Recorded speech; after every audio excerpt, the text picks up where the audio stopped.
Game time in one of college basketball's most historic arenas, the Palestra. What a place to watch a game, and a good one we've got tonight. The Brown Bears taking on the Penn Quakers in a huge Ivy Madness matchup. Good evening, everyone, and welcome to Philadelphia, along with Vince Kerr and Joe Torti. Glad to have you aboard here for this one. And Vince, you take a look at these two teams. Big-time offensive outputs are possible, and Kino Lilly, one of the biggest offensive threats on Brown's side. Leading returning scorer in the league, do everything guard for Mike Martin. Well on his way to another first-team year. Can get it done off the dribble. And you see right here, long range, not afraid to let it go. A complete player for the Brown Bears.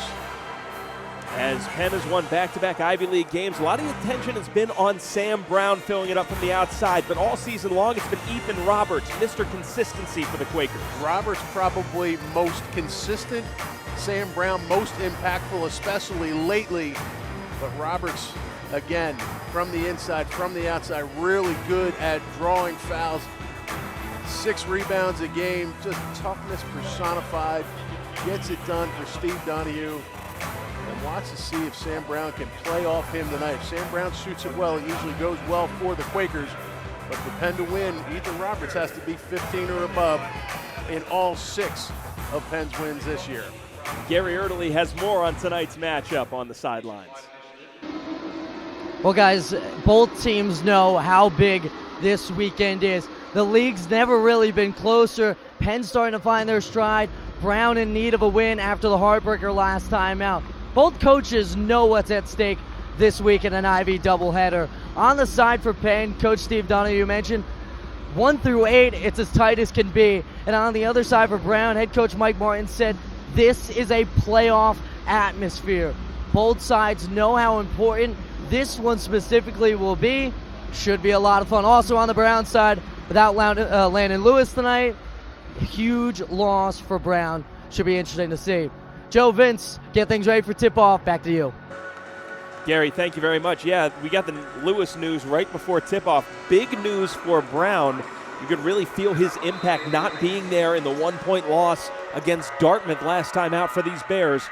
We'll see what impact it has on tonight's contest as well. Brown looked to be one of the deeper teams in the front court coming into the season. Then Kluanye transfers to St. Louis. Nana Owusu-Anane has a season-ending shoulder injury. As you just mentioned, Lewis, a guy they thought would play more before all of that. Now he's forced into an even bigger role and banged up and misses last week's game against Dartmouth and tonight's game against Penn. Play restarts after the shot clock finally does start. And right on the attack is Malcolm Risby Jefferson. And he's going to get a lot of those minutes that are available now with Lewis being unavailable. Well, Mike Martin has changed it up a little bit. He is a little more pressing defensively when you don't have the horses to kind of pound it inside and rebound on the defensive end. Look for alternatives, and one of those alternatives is a quick pressing defense that Mike will throw out there. And you can see early Penn attacking the glass. Roberts with the stick back.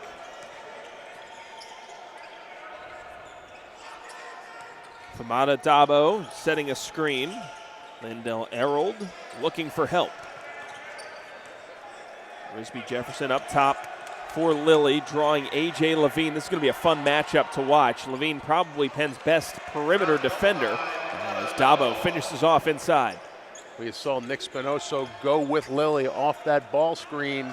George Smith does a pretty good job rotating over to stop Dabo's momentum, but just too big and too strong for Dabo.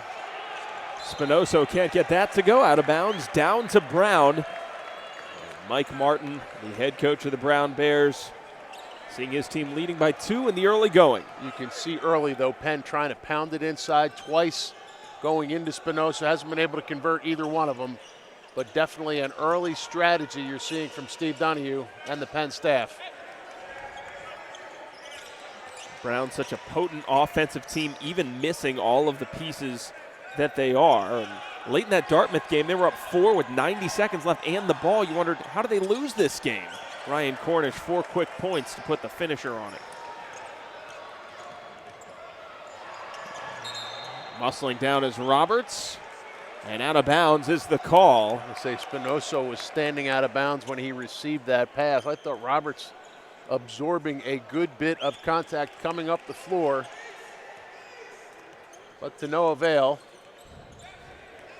Risby Jefferson, nobody stopped the ball all the way to the rim, and he scores. That's twice he's done that, just kept his dribble alive. Looked like Penn trying to switch. It's almost like a pick play in football where the defenders run into one another. Risby Jefferson keeps it alive and gets his second bucket.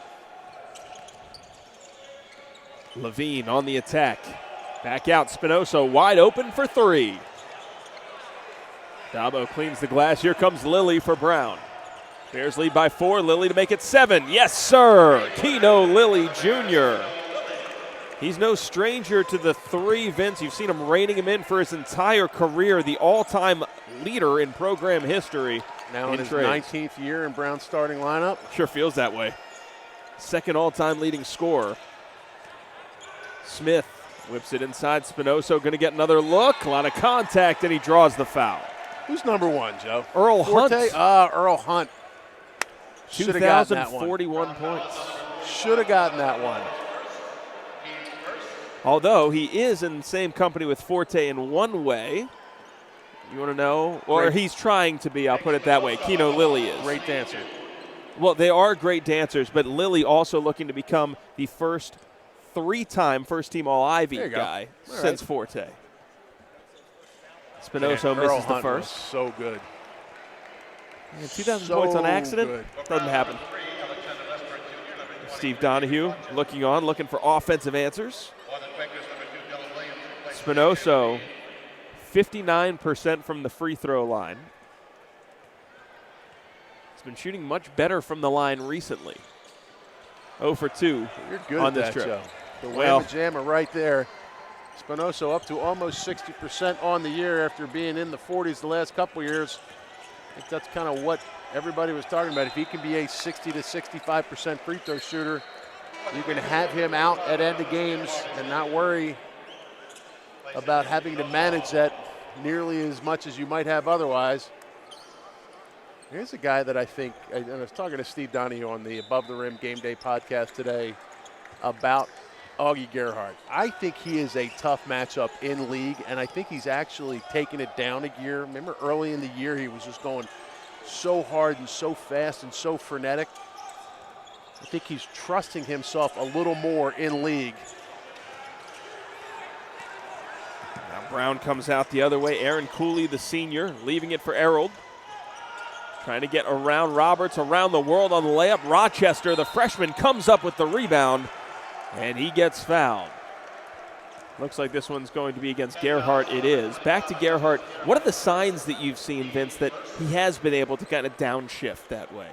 Well, it's the eye test, right? You see him going so hard and so fast and trying to be so precise. And then recently, it's like, okay, ball's up on the rim. I'm going to go up. I'm going to be a little bit higher, a little bit stronger. I'm going to grab it with 2 hands, and I'm going to get the rebound. Now, of course, he doesn't do it right there on this last possession, so way to lead me into a failing situation, Joe. But just in general. He is bigger, stronger, and as athletic as anybody that's playing out there. Rochester nets 2 from the free throw line. Well over 80% is the freshman. Almost 4 minutes into this one. Penn, bucket's hard to come by. Down by 9 early. George Smith for 3, and he reins it in. George Smith in his first collegiate start against Brown. 23, I guess that was like 9 years ago now for George. Mike Martin said to me out there, and they said, we knew who Smith was. We went after him. We didn't expect that kind of big performance out of him. That's what I'm talking about right there from Augie Gerhardt. Up high, 2 hands, strong with the ball. Nobody's taking it away. We were just early on that. Sam Brown, NBA range. Bang! He's got it. Man, what a breath of fresh air that's been after a real struggle early in the season for Brown. Catch and shoot for Sam Brown. Quick snap on that release. Oh, nice Good job, defense. Roberts. Smith saves it. Has Lilly on him. Good size mismatch here for Penn. Smith a little short. Out of bounds. It'll stay here with the Quakers. 3-point lead for Brown, but Penn going on a run to pull this one closer. It's a 3-point game early on at the Palestra.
Time now to take a look at our Toyota RAV4 things to know as Brown and Penn locked up early. And Penn, the three-point shot has been a huge factor in Ivy season. Penn was stuck on 2 for a while there and then banged out 2 threes in a row and get themselves back into the thick of this game. George Smith with 1, and then, as we've talked about a lot, Sam Brown with the other, limiting the turnovers, especially if Brown wants to throw that press at you. And Brown, a team that has struggled with lack of size, needs to rebound it. And if they can get to the free throw line, a team that doesn't get there a ton, that will help Brown's cause. But I think the third of the RAV4 things to know, really important for Brown, especially with Lewis out tonight. See how Penn is able to attack the glass. Brown raced out to an 11-2 lead. Penn closing the gap with a pair of three-pointers from George Smith and Sam Brown. Dylan Williams into the game, JUCO transfer. The starting point guard when the season began. Williams aggressively into the lane, finds Smith, juggles, and offensive rebound for Penn. Smith thought about putting it in the air, as did Brown. Really good hustle by Dylan Williams, coming off that baseline, looking to get back on defense, gets a hand on it, keeps it alive. Penn going to get another shot at it. Lilly rebounds the Brown miss. He pulls up from well away and drills it. A battle of three-point gunners in the early going, and Brown's lead back up to 6. Lilly not even remotely afraid to pull the trigger from 6, 8, 10 feet behind the arc. I think he feels like if he's open, he's going to let it go. And George Smith looking like a senior. Well, you know what? I don't have many of these games left here at the Palestra. I better get a few in the air before they relegate me to Saturday morning duties down here for the Saturday AM game, Joe. I was the commissioner of that for about 20 years. Lilly red hot from beyond the arc. Kino Lilly up to 9 points. Smith has 6 for Penn. Well, that's 3 catch and shoot or shoot right in rhythm. 3-pointers for Lilly. I think you need to make him put it on the deck, change direction, do something other than just pull and shoot. But then again, it's going to be one of those nights, Joe Torti. Teams trading threes in the first half here. Here's the senior Cooley. Aaron Cooley comes up just short. He's been a big-time scorer for Brown in spots as well this season. Good box out by Gerhardt right there. Gets Rochester on his back. Catches it and maintains the possession. Gerhardt gets position and draws the foul inside. It's going to go against David Rochester, the freshman.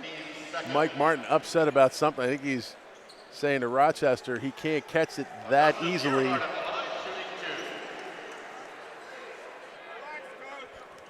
So Mike Martin, dear friend, known him a long time. Tell the story before the game about 2 years ago down here. You and I are sitting on the other side. And Mike tends to get a little fired up during the game. There he is, great dresser. Good dancer, decent kisser, right? Like all of those things. Yeah. Oh, okay. Yeah. But Mike had a call go against him and turned, and he and I caught eyes, which is the worst thing that could have happened. Yeah, you can't do that. He yelled at me for about 15 seconds, and I think I said to you, is he yelling at me right now? It looked like it. We looked around, couldn't be. And I got the call about 15 minutes after Brown got on the bus. Man, sorry. You were the only one I could yell at. Yeah, you were the lucky one there.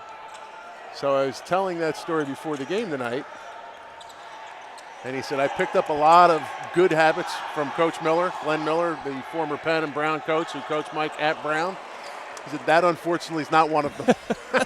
Of all the habits he's picked up. Score by Rochester on the other end. Brown's lead is 4. Williams pulls up, has his shot bothered. Lesbert comes down with the rebound. He was absolutely torrid in the first half against Dartmouth. Lilly, step back tray, he's feeling it. Kino Lilly a quick dozen here. Well, you make Lilly put the ball on the deck, go side to side, you challenge him, and he still knocks it down. So much for that great in-depth analysis I gave you a minute and a half ago. Ethan Roberts, I thought, did a good job. Maybe try and force him to that left hand when he's making that move left. He looked very comfortable going right. Roberts with 10 to shoot. Locked up by Lesbert. Stepped on the line. Talked about Penn's need to limit turnovers. That's another one for the Quakers. And Brown leading by 7 on the road. Step aside for a breather here in the first half.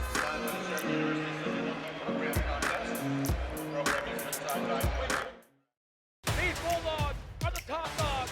Auburn, an overtime winner. Princeton into the round of 32.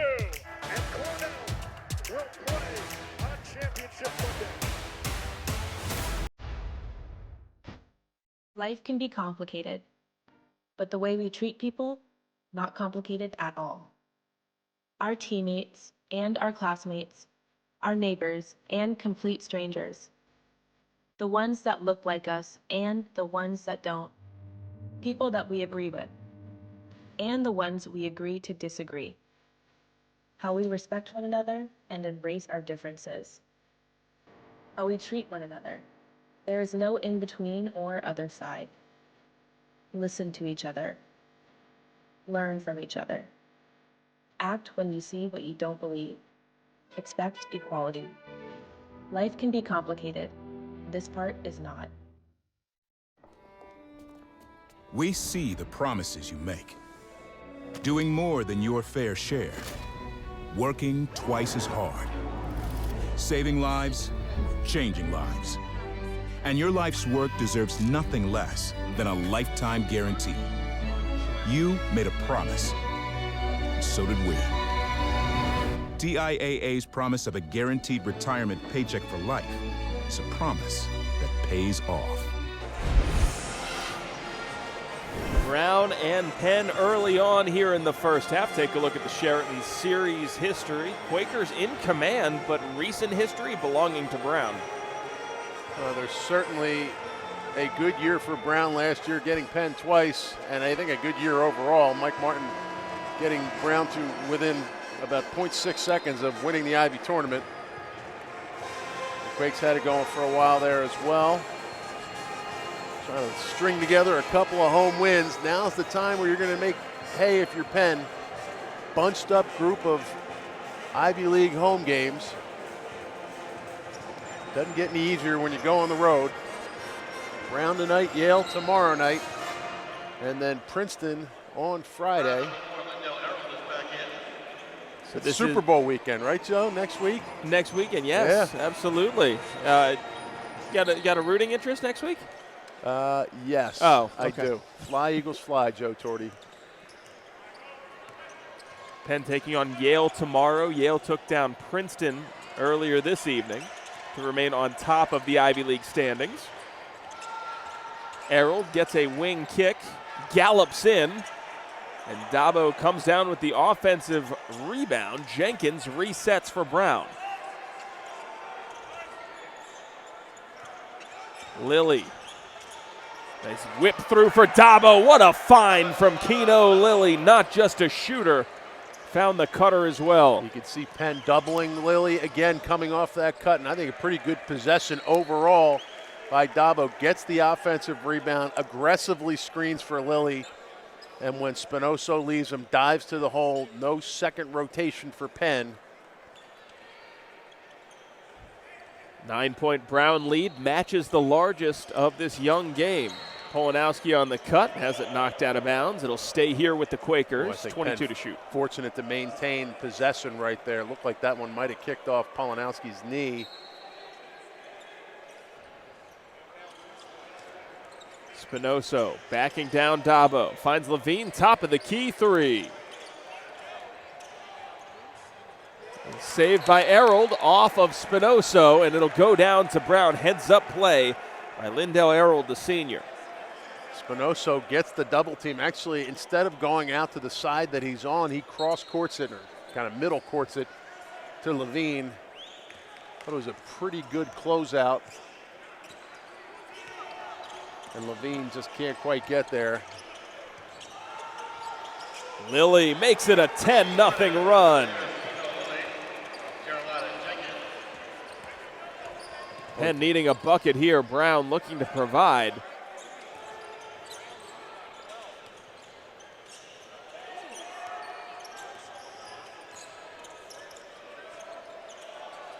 Good defensive set here. Smith, wrap pass, Spinoso just short. It'll go down. Penn doesn't like that, but it's Brown basketball. Well, for as much as Brown gets credit for being a high-paced offensive tempo team, their switching on the last couple possessions and recovering has been really good. You see Lilly getting back in the way, and Dabo coming off the passer back to challenge Spinoso. Lesbert whips it to Errold, and now dribbling. Risby Jefferson size mismatch over Brown.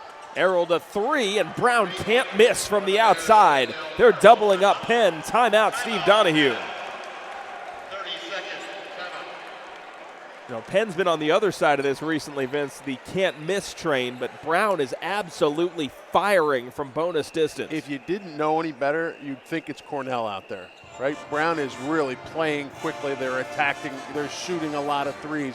So I think they're playing a little bit better defensively than we saw from Cornell. Not that Cornell did anything particularly wrong, but Brown, I've been impressed with their switching and reacting. And that guy right there, probably going to see a fair number of offensive highlights. I think he's done it on the defensive end as well. Hands in the passing lane, getting into guys' lines of sight. A little chop hockey step there to get started. Get called for a travel if that's down the shore, but we're at the Palestra. Kino Lilly got the rep, keep playing. Comfortable going right, comfortable going left, comfortable standing still. I know he's on the top of the scouting report, but Lilly's still finding a way to get it done from beyond the arc. Well, and he's been an equal opportunity offender. He's gotten Levine once, he's gotten George Smith. Doesn't matter who is on him, he is looking to score and looking to let it go from NBA range.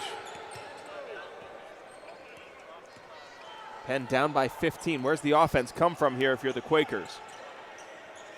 Well, I think you're starting it at the top of the key, and you need to see if you can get, there it is, right there, down screen for Sam Brown.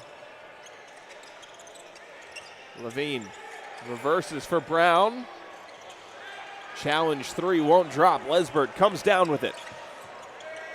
Dabo ahead of the pack, gets it blocked by Spinoso. Follow by Cooley, up and in. Brown just quicker to the ball right now. Looking to be aggressive in the half court. Roberts had to juggle to catch that one, but drilled it anyway on the dish from Brown. But Sam Brown misses 2 in a row, both of them challenged. And he had to kind of rush to get him off that last time. Up fake, create a little big kicks to Roberts in the corner. See if Penn can build on that. Zone look here from Penn. Dabo, too strong off the window. Roberts again, hits it again. It's funny, you see Penn come out there in that zone, and that's normally not a defense you play when you're getting beat from the three-point arc. But I think what Steve Donahue sees the last couple of possessions is Brown, not only are they getting it done from the arc, but they're getting it inside, penetrating, and beating Penn to the glass. Cooley had tons of time. Errold back up top. Lesbert, he's lethal and shows it there for 3. Play starts, though, with Lesbert getting to the foul line against that zone. Ball kicks in, moves opposite. Collapse the defense, move the ball. Lesbert, the beneficiary after the offensive rebound. Brown just too strong. Errold comes away with it. 14-point lead for Brown. Frisbee Jefferson. Cooley. Lesbert gets it. Hard defense by Smith. Step back, triple. In your face. Lesbert reins it in.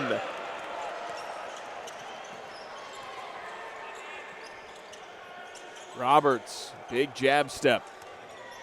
Muscles his way in and draws the contact. That's been a huge part of his game. You know what Brown's done, though, to Penn on Penn's offensive end? They've sped them up. Like even that last look from Sam Brown from 3, good open look. He shot it a little quickly and ends up being strong with it.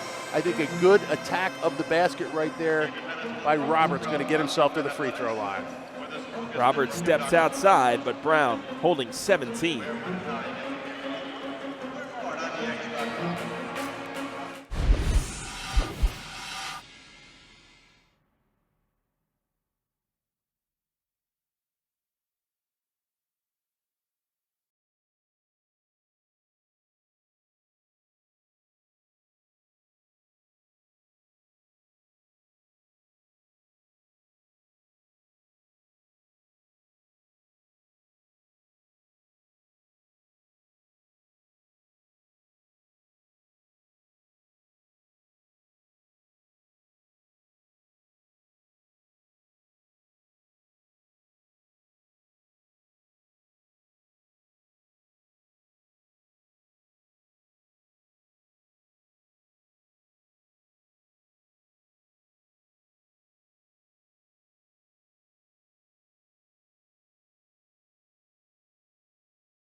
Looking back to the Palestra, Brown 38-21 over Penn as we head latter stages of this first half.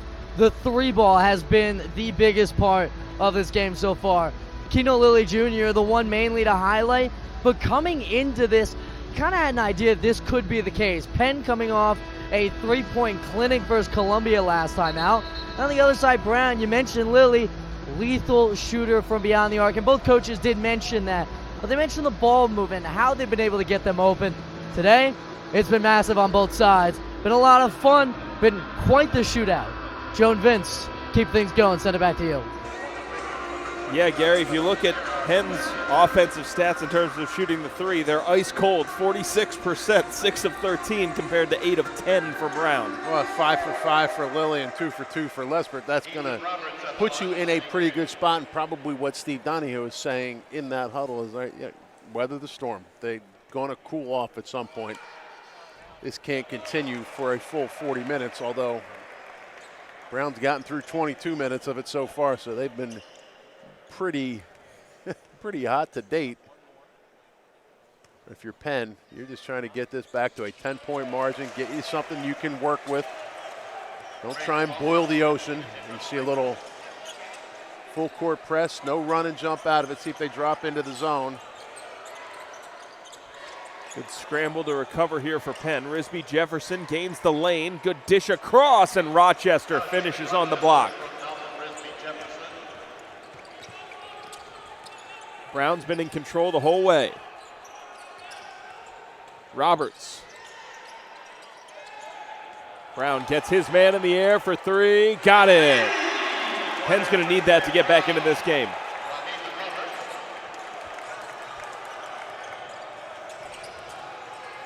Errol.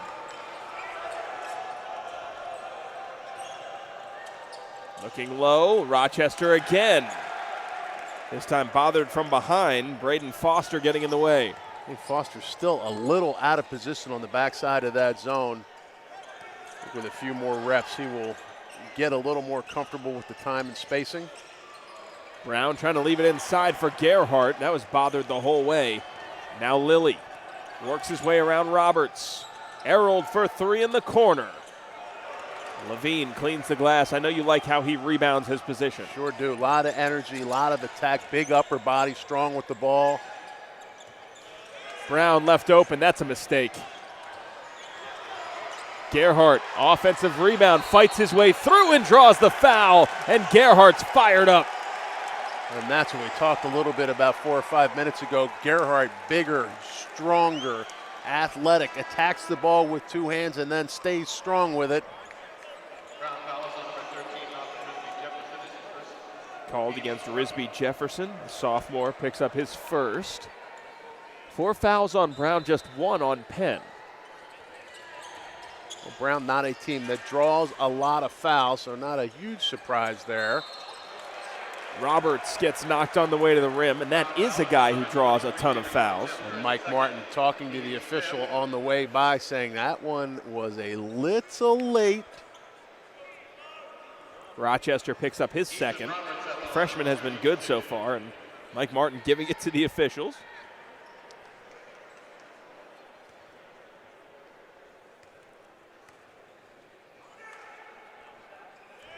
Rims out on the first. Officials tonight, Clarence Armstrong, Vasily Malios, and Will Flowers. Mike Martin made sure to point out that Clarence Armstrong, my old AAU teammate, was going to be one of the officials tonight. Not expecting a particularly friendly whistle. I don't know if he's going to go full Glenn Miller and say every time we come in here we're playing 5 against 8, but that story also came up. Oh, to be a fly on the wall for in the those pre-games. Well, we were talking with the great Brown radio team, Scott Credician and Russ Tyler, and we were just regaling one another with stories that we enjoyed.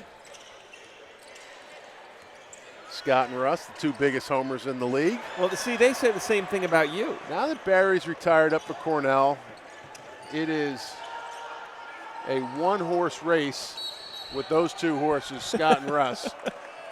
Foul called on the floor after Lilly's first miss. Cooley on the attack. They're even sitting on this side. Like last year, they sat on the other side. We get a camera shot of them. They're hiding because they're afraid I'm going to call them out. Russ even brought a human shield. It's not their first rodeo. His friend Laura's here with him, and before I even get here, she's like, "Oh, I've heard about you." I'm like, "Really?" It wasn't me. And she said, yeah, you're the one that gives Russ a hard. Yeah, of course I do. Russ deserves it. He's earned it. Backdoor lob. Dabo has it knocked away by Walter into the game and onto the score sheet. Levine thought about putting that one in the air. Roberts, long distance three, just a hair short. Lesbert's ahead of the pack. Nobody saw him. Inside, Gerhardt knocks it away again. Here's Levine in transition, has it knocked away by Cooley, and a foul called. So another deflection by Gerhardt, being in the right place, being strong. Starts a potential fast break opportunity. There are the aforementioned Mike Martin and Clarence Armstrong, former Drexel Dragon great. Or at least Drexel Dragon okay. I mean, he was great when I played with him. I just enjoy being around him. But he still doesn't seem to expect mercy from you. Not even a little. He comes over to say hello to us before the game. I say, Clarence, try not to suck tonight. Don't mess up. Yeah. He's like, be nice to me. So the good news is for Penn fans is Roberts has hit that magic 15-point threshold. So Penn actually has a chance to win this game. The bad news is they're trailing Brown by 10. And that Lilly has his 15 as well. Lilly with 6 to shoot. He's going up. Oh, he's going off the bounce. Active hands by Smith. Lilly turns, fades. Good defensive set there for Penn. Nice job, George Smith, getting in the way of it as Lilly goes off the bounce. Gerhardt works his way in on the hook. We have entered the RAV 4 minutes to play. Lesbert.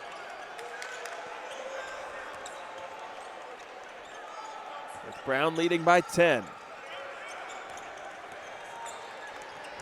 Cooley has it knocked away by Roberts. Another deflection for Penn. Smith for 3. Just short. Now a foul called from behind. Roberts is going to pick up the foul here. Quakers making a run here to cut it to 10. Augie Gerhardt and company getting it done on the defensive end. 3:32 left, first half.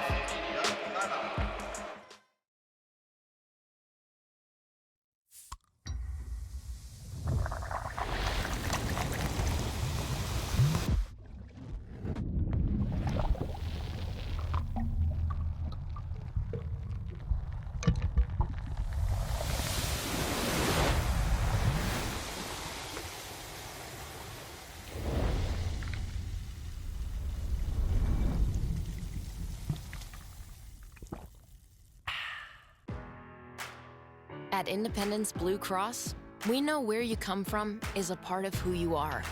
That's why we get to know our members and their communities, which are also our communities.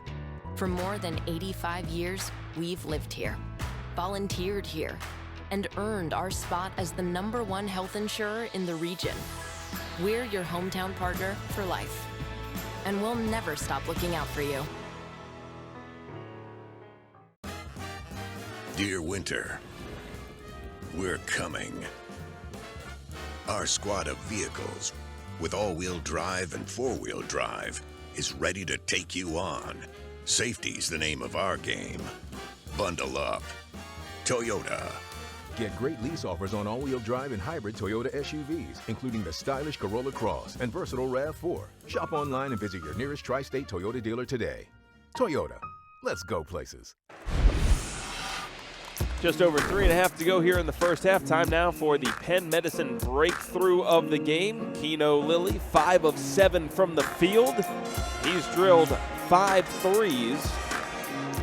Now actually also picking up a couple assists. So I know I just said that Scott Gradisci and Russ Tyler are the biggest homers in the Ivy League. Yeah, you mentioned that. Does Kino Lilly go to Penn?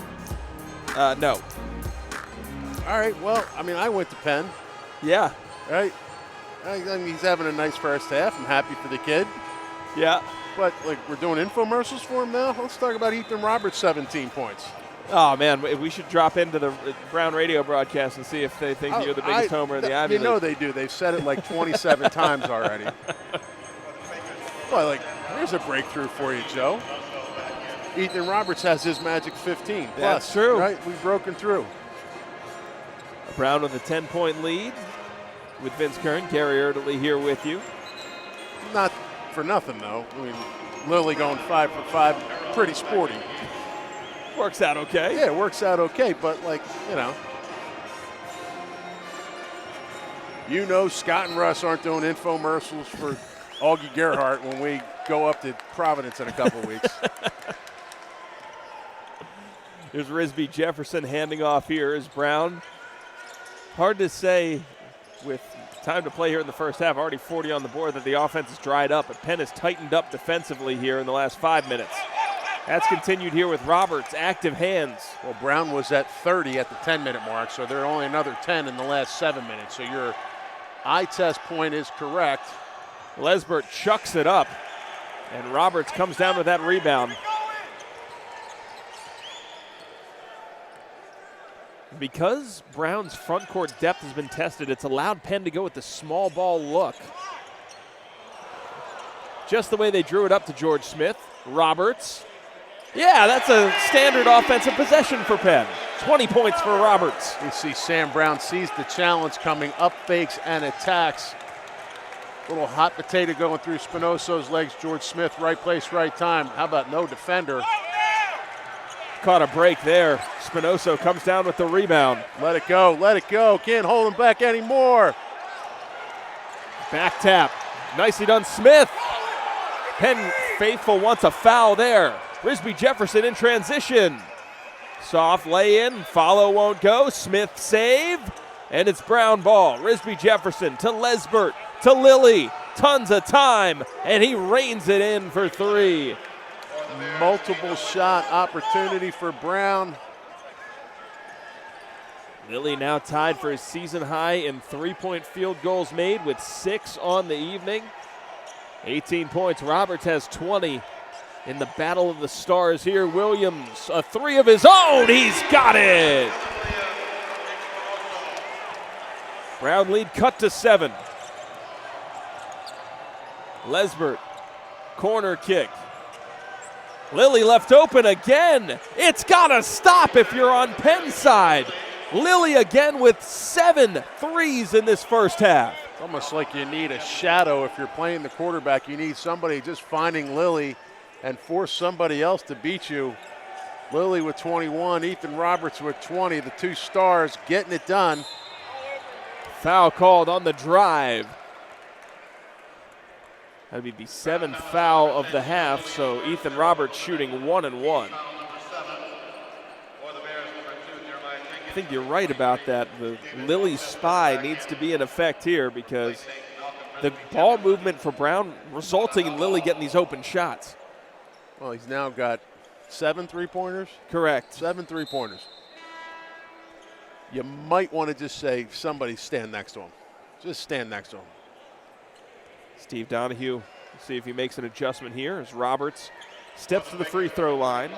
And it's like you have a defensive philosophy, right? You're going to play a certain way, and it's counterintuitive to say, you know what, forget about everything else and just make sure that you are within 3 feet of Kino Lilly at all times. Because when shooters like that have it going, you change up philosophies. Roberts shooting 1 and 1. Rims out. That's a rare miss for Roberts from the free throw line. Penn has struggled in 1-on-1 situations this year. Left a lot of points on the board in key situations. And we talked with the Brown broadcast team at the beginning, prior to the game, we talked about Levine a little bit and what a pest he is defensively. That time sitting on that dribble from Lilly and just being there, making it difficult. 49 seconds left, and now Roberts fouled again on the drive. He steps to the free throw line again. Here we are, Joe Torti. Now 47.7 seconds left. You know where I am. Well, Brown's in position now to do it. Crystal clarity. For the crystal clarity. 2 for 1 2 for situation. 1 in this situation. If I could get 3 for 2, I'd do it at this point. I would be running this thing up the floor, getting the first good one. Roberts steps to the free throw line. You're almost at half 100 already. That's true. Right? You got it going. Make or miss. This should be first good one and last good one. Jeremiah Jenkins picking up the foul as he's one of 2 players along with Lilly talking to Mike Martin. Roberts, a junior, already well-traveled in his collegiate career, Vince. Patriot League Rookie of the Year at Army. Last year at Drake, missed the season with injury. Hits the front end there and comes to Penn, and he's immediately become the focal point of Penn's offense. We talked about in the open, Penn's most consistent player throughout this year. And when he's needed to score, he's scored. When he's needed to defend, he's defended. When he's needed to rebound, he's rebounded. Heads to the bench, Johnny Walter checking in. Penn cutting Brown's lead to 8 on the 2 made free throws. There you go. Let's see if Brown tries to get aggressive. Looked like Jenkins was going to go early and then pull it back out. Lilly. Well, that's a good split. Up top for Jenkins. We'll get another shot at this. And there it is, out the window. My 2 for 1. You get 2 for 1 in the same possession. Smith caught looking at the shot clock for a second. That was unbelievable. And a foul called on the drive. Man, we'll get another look at this. If you look at George Smith's eyes, he takes just a half a second to look away, and Lilly blows by him. I think they called a foul on Augie Gerhardt. And they do. It's a really tough call for Gerhardt. For Gerhardt, that's personal foul number 2 late in this first half as Lilly steps to the free throw line looking to score points from somewhere other than 3-point land. And he does. Lilly, an 80% free throw shooter.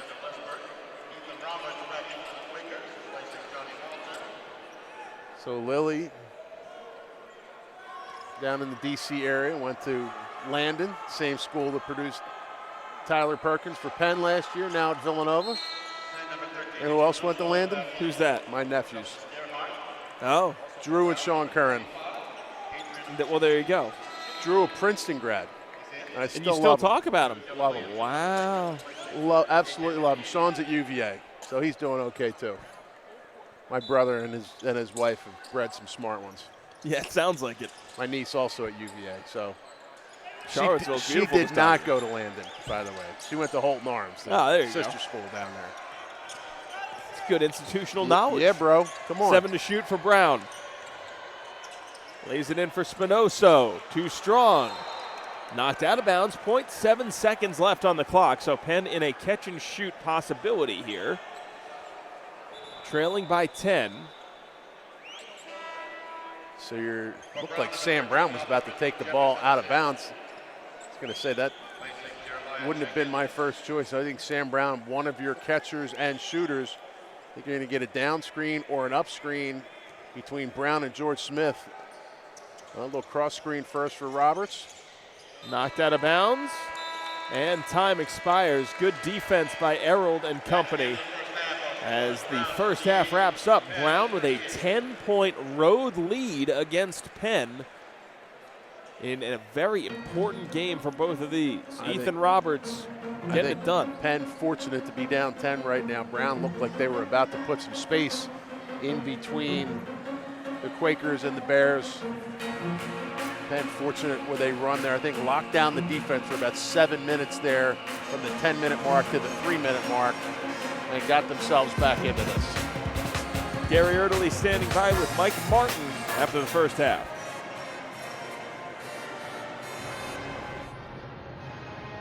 Coach, let's talk about it. Offensively, a stellar first half. Kino's lighting it up from beyond the arc. Kind of just mentioned his performance. What's been key? Well, we made shots. I thought we shared the ball and got inside out early, and then we got too dependent on the outside shots. they did a good job switching up defense, pressing a little bit, going zone, and then coming back to man, got us out of our rhythm a little.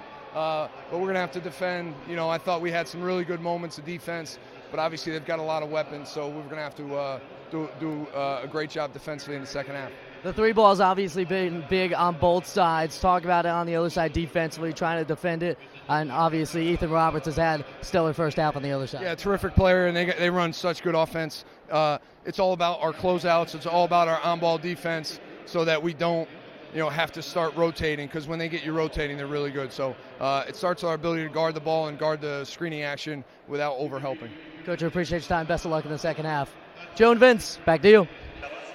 Gary, thank you very much. Action-packed first half. Halftime coverage is coming your way when we return. It's Ivy League basketball here at the Palestra. Brown holding a 10-point lead over Penn.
I'd like to shout out my aunt, Tear.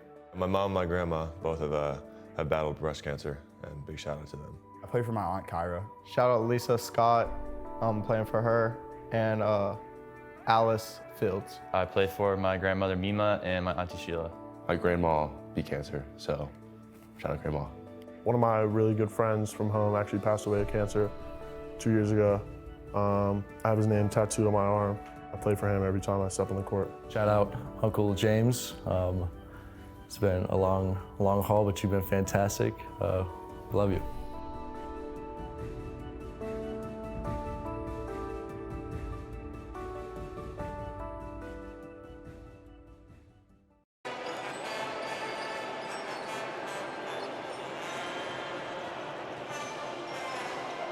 Yeah, I got you.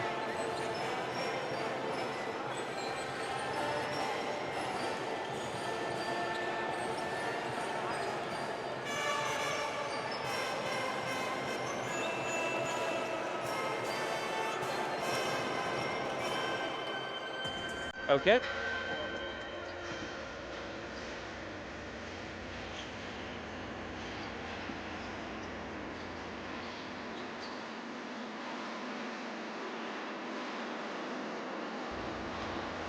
Gotcha.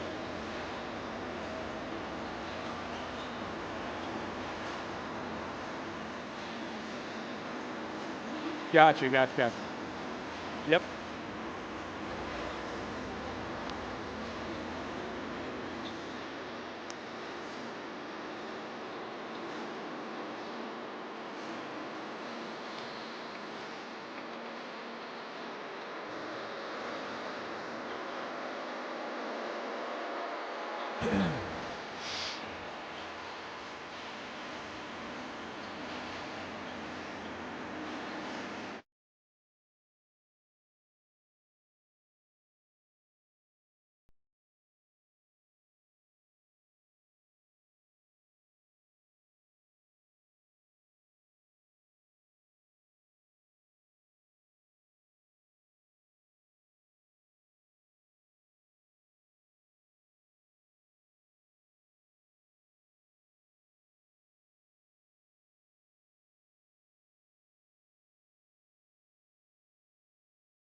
Take a look at our first half highlights driven by Academy Bus as Brown and Penn in a high-scoring affair. Brown getting it rolling early.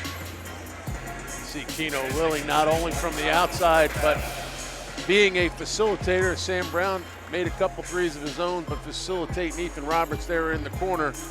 And this is the one through the legs, to the wrong guy, kick it out, three-pointer just the way Steve Donahue drew it up. Ethan Roberts 5 for 7 from 3 in the first half. But not to be outdone, Kino Lilly 7 for 8. And I don't know how a guy that has made 6 3-pointers at that point ends up that wide open. I'm a big fan of just having somebody stay with him and force somebody else to beat you for some period of time. Take a look at our Toyota halftime report. As Brown continued to shoot the lights out in that first half. Not like Penn shot poorly necessarily from the field, but tough to beat that way. Yeah, you look at it and say, you know, like Penn, 10 3-pointers. 11 for 29 from the field. I guess that's why you're down 10. If you watch this first half unfold, it is just one of those, it kind of looks to be a relatively even matchup, and then you look up at the scoreboard and Brown has put some distance between themselves and Penn. Penn down early, had to fight their way back. And man, did we finally get one right with our impact players? It's Joe rare, Jordy. but it does happen every once in a while. Almost never do we get that right.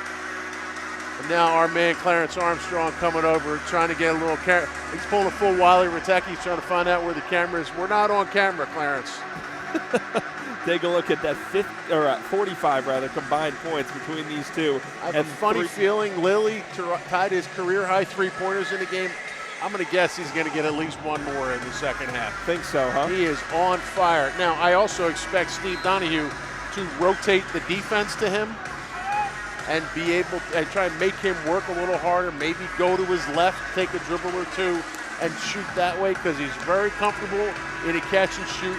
He's very comfortable coming in straight off the dribble, and he has shown he's very comfortable taking one or two dribbles to his right and shooting. So maybe that might be something that could clarify the defensive situation for Penn.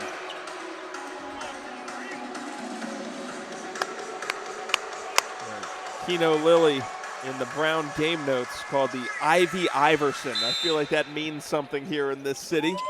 Lofty expectations to live up to there with that kind of name. Why isn't he wearing number 3 then? Not right? I know. Maybe it's just that those are all the shots that he's hitting, because he is raining down triples. Levine. We saw Penn in the first half try and go into Spinoso early. Spinoso spins that one up and in. That's his first bucket, first points of the game. I think Steve Donahue saw it early, got Spinoso a couple of shots, and then he didn't see it again for the rest of the first half. The adjustment at halftime, trying to use that big body from Spinoso. Lilly steps around, a shot up and a good challenge from Levine. Smith comes down with the rebound. Smith trying to create some space. Spinoso, head of steam, straight away. Baby hook drops, back-to-back buckets for Spinoso. That's got to be good to see for Penn. Oh, Dabo lets him get back to that left hand. Spinoso, a little spin action, and Penn off to the quick start early. Now you can see A.J. Levine face guarding Kino Lilly, and that one's thrown away. Turnover by Brown. He face guards him in that possession, and then you see the last possession, he forced him to his left, sat on that right hand, and Lilly with a rare miss for him tonight. If Penn gets another one here, Mike Martin might be thinking timeout. They've cut the lead to 6. Roberts red hot in that first half. Corner kick for Smith, and one! 4-point play opportunity for George Smith. We talk so much about George Smith and how good he is defensively and how many things he does well out there on the floor. But when he is aggressive offensively, and I'm not even talking about making shots, I'm talking about taking the shots that present themselves. Last year he would get in the ruts where it's like, shoot the ball, let it go. Now he's got a little of that senioritis. Like, I only got so many of these games left. I'm going to get as many in the air as I can. Well, it's interesting you bring that up, too, because he's always been thought of as the defensive stopper, and he's coming out in those offense-defense subs, but he's really raising his scoring profile here in his senior year. 2-point lead now for Brown, led by as many as 17. I think because of the foul right there, no reset. We're going to get it. Ooh, it was close. I thought they were going to call the traveling violation. They're going to get George Smith with the shove on the baseline. First foul called on Smith. So when Smith makes the 3, I think if there's a live ball, Mike Martin calls timeout. But there's a foul, his team goes to the line, he has a chance to kind of take a pseudo timeout there, talk to guys a little bit without the ball being in play. Although I think Mike Martin would much rather not have the 4-point play and spend the timeout. Levine really getting up on Lilly right now. With the first 8 of the half. And Brown, lid continues to stay on the bucket. Spinoso with the rebound. Brown. Smith wasn't expecting that one. Sure wasn't. 3 lefties on the floor for Penn. Foul called on the drive. It looks like Dabo is going to be called for this one, and Spinoso continues to stay aggressive to begin the second half. I got a little lost in the first half. A couple plays run for him early that don't go. But with hair like that, you're not going to stay stagnant forever. Can only hope to contain This it. guy's right. Your world, Spinoso. Levine will inbound. Brown looking for a the stop. flowing locks. I think you could pull that off. Not on my best day. Spinoso. Nice dish inside for Smith. Fading. Rolls in. Well, Shooters roll for Smith. He's got a dozen. When it's going your way, it's going your way. George Smith has a layup but can't quite get there cleanly. Turns it into a little 8-footer. Gets the bounce. Levine closing off Lilly again, and the miss by Cooley. Penn content to play 4-on-4 defensively here. Tie game here at 48. Foul called on the drive. We talk about Penn willing to play 4-on-4 defensively. That's what we talked about at half. It's like stand in front of Lilly, stay with him, let the other guys figure it out. See here, take a look at this drive. Spinoso leaves inside for Smith. It's a little fumble by Smith. And Lesbert challenges, but a little too much space, and friendly home team bounce for George Smith. He's like, why not? I'm going to do this again. Cooley It's with caught the a steal. little low. Lilly finds Cooley, and nothing dropping for Brown right now. As hot as they were in the first half, they can't make a thing. Well, and we talked about that. Steve Donahue in the huddle said, look, they're 8 for 10 at this point. That's got to level out at some point. And we're in the process of seeing some of that leveling out right now. Levine back up top. Spinoso has the hot hand. That continues here. Penn with their first lead of the game. Timeout, Brown. Well, we talked about needing to force Kino Lilly to go left. At some point, Dabo's got to force Nick Spinoso to go right, but not right here. You can see the double coming, not quite in time. Spinoso with his 6-point little flex. Quakers all the way back, 2-point lead.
Back inside the Palestra, 2-point lead for Penn over Brown here with Vince Kern and Gary Erdely. Joe Torti here with you. Big time Penn run here. They've made 5 out of their last 5 from the field.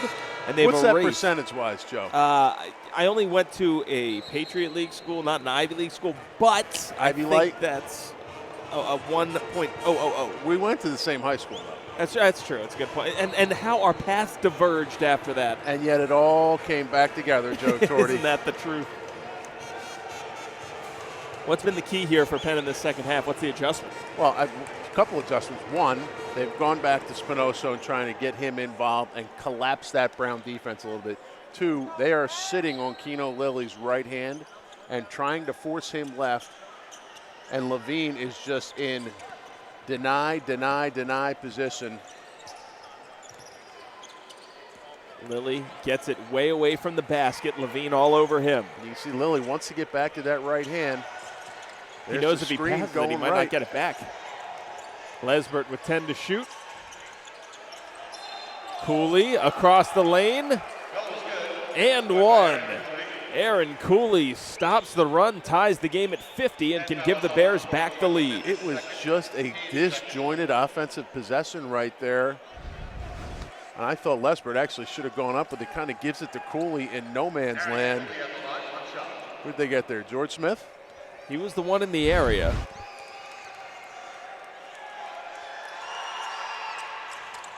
Rims out there, and Spinoso collects the rebound in this knotted game.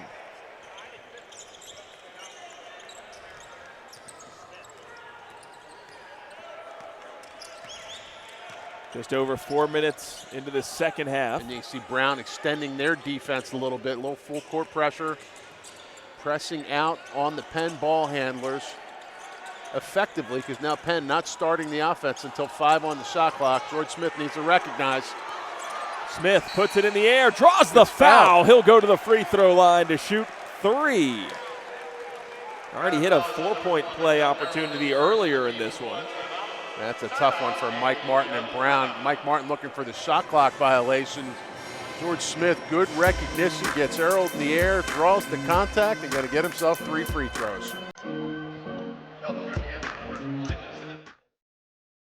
At Regeneron, our homegrown technologies and novel scientific approaches focus on serious diseases. And our medicines aim to change lives as we relentlessly pursue more. We know that even the tiniest spark of an idea has the potential for more. We move science to medicine because our world is meant for more.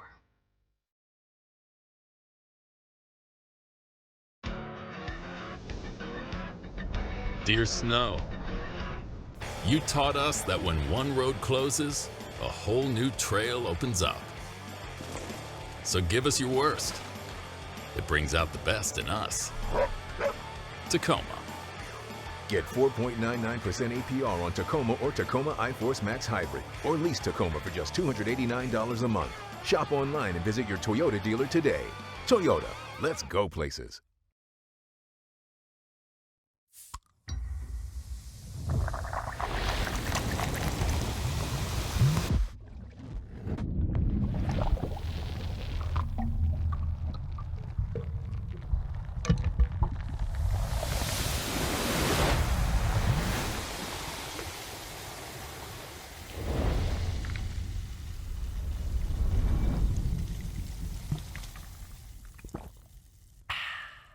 At Independence Blue Cross, we take care of the people who take care of you. Like these everyday heroes who trust IBX with their health coverage. Healthcare workers and hospitals have IBX, and they know what it means to have reliable access to care. We're the #1 health insurer in the region and invested in what matters to our communities. When it comes to protecting your health and well-being, count on IBX to be there for you.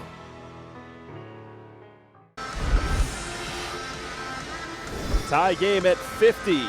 Penn and Brown here at the Palestra with Vince Kern and Gary Erdely. Joe Torti here with you. There's a look inside Mike Martin's huddle. The three-pointer, a big factor here in Penn climbing back in this game. That's actually a 4-pointer right there as George Smith makes the 3. and draws the foul. Ethan Roberts gets the assist on the shot and assist on the hookup and the help up. And George Smith,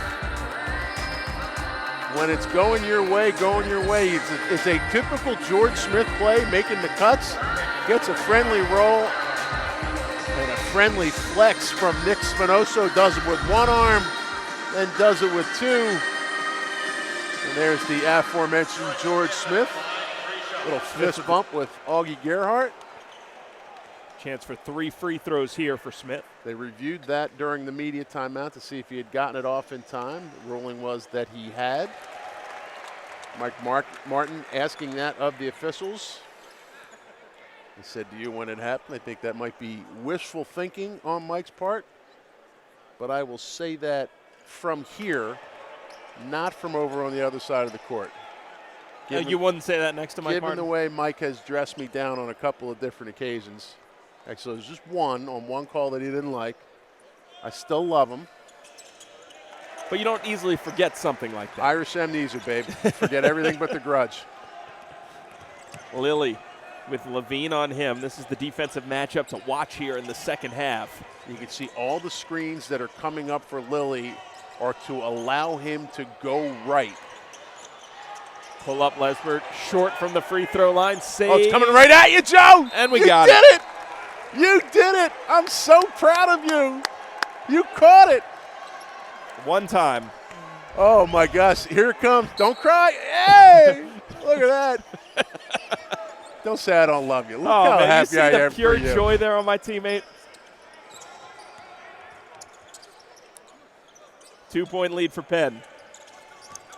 I need a haircut. That's all that tells me. I was thinking the same thing. I said, oh, man, is that what I look like right now? Bro, I'm getting a haircut tomorrow. I will be fresh and crisp tomorrow. Low taper fade, Joe. Oh, I got to get one of those. Low taper fade. Lilly switches on to Roberts here. These two are the leading scorers in the game.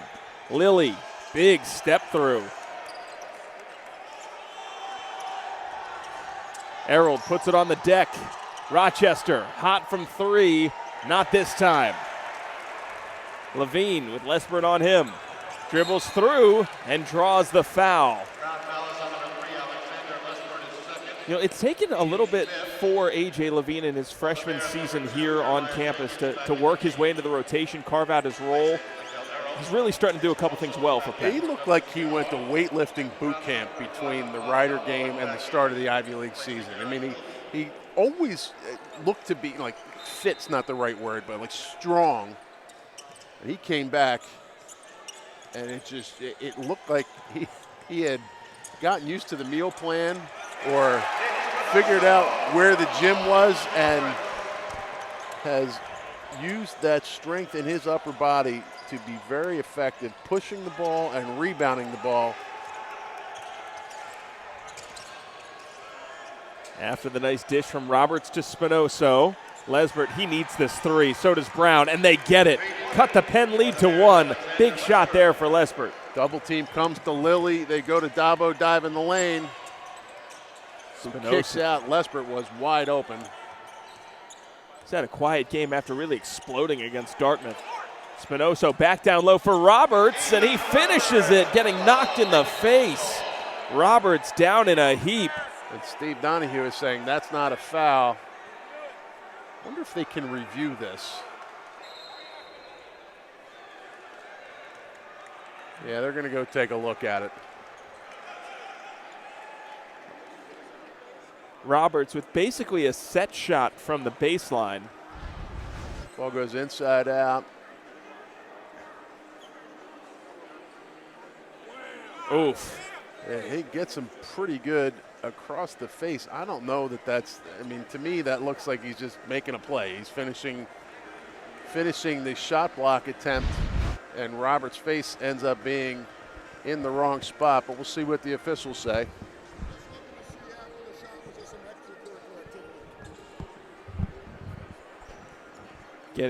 Looking at after the shot to see if there is some extracurricular activity.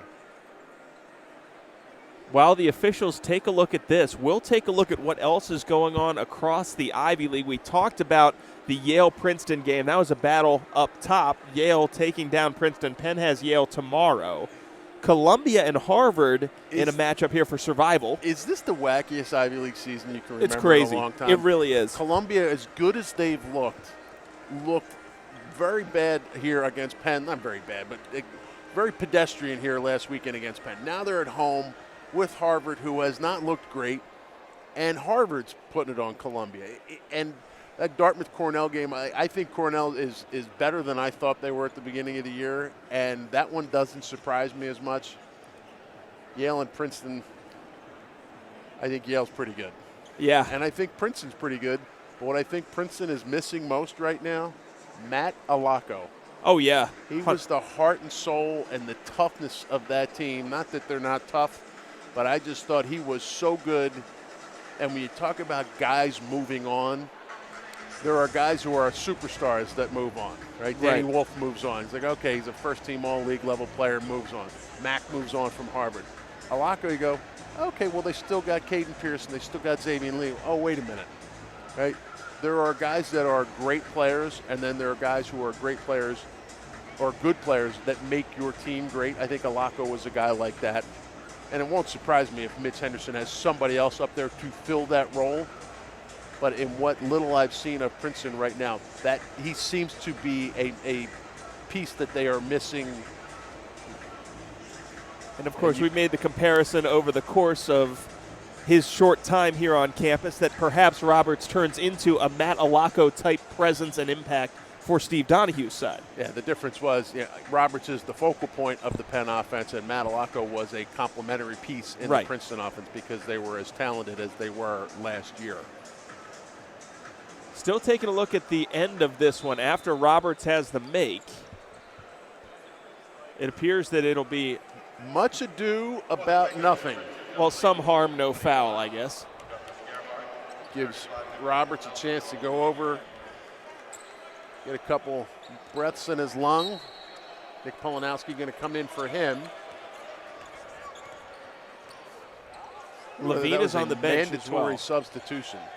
They stopped the game to get a look at him. Ooh, nice hands there by Williams. Lesbert just hit a 3. This will be a long 2, and he reins that in as well. I don't think Steve Donahue minds that shot all that much. A challenged long 2. Thought a good, solid recognition by Lesbert. Sees he's got Gerhardt on him, knows he can go off the dribble maybe a little bit. Brown got tied up down low. Offensive follow. Polanowski finds Williams, and he drills the 3. 4-point lead for Penn. Lesbert looking to cut into that. Williams also drawing Lilly defensively. Lesbert for 3. He's heating up from the outside. Alexander Lesbert up to 14 now. Well, you knew Brown was not going to stay cold forever. You thought it might be Lilly that shot him out of it, but Lesbert has their last 3 buckets, 2 threes and a 2. Roberts back into the game for Penn, relieving George Smith. Spinoso gives Gerhardt a rest. Roberts has done a lot of the heavy lifting in terms of scoring for Penn. He's got 24 points. Spinoso, the next highest on the team with 8. Williams barely gets that over. Roberts muscles his way in. Had to be something, and there it is, a jump ball. It'll be Brown basketball. And Roberts draws a fair amount of fouls, but he also draws a lot of contact where he does not get the foul call. We've seen that 3 or 4 times this year. Lilly with Brown on him, looking to get around Penn's sophomore guard. A shot over Brown, rattles out. Offensive rebound for Jenkins. A really good closeout by Sam Brown there. Lilly was looking to go 3. Penn's got to clean that up on the defensive glass. What a deflection by Roberts. Right place, right time, good hands. Polanowski corner kick. Williams, 3-ball. The follow nearly went for Spinoso, but now a foul called on Williams. Spinoso trying to go for the spine chiller supreme, as you put it, Vince Steal Kern. my lines from me? Come on, Joe. You're better than that. Am I? No, not really. It's Penn by 1.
One-point lead for Penn here over Brown. A very important game for both of these teams. Dartmouth currently trailing. As a reminder, the top 4 teams in the standings make the Ivy League tournament.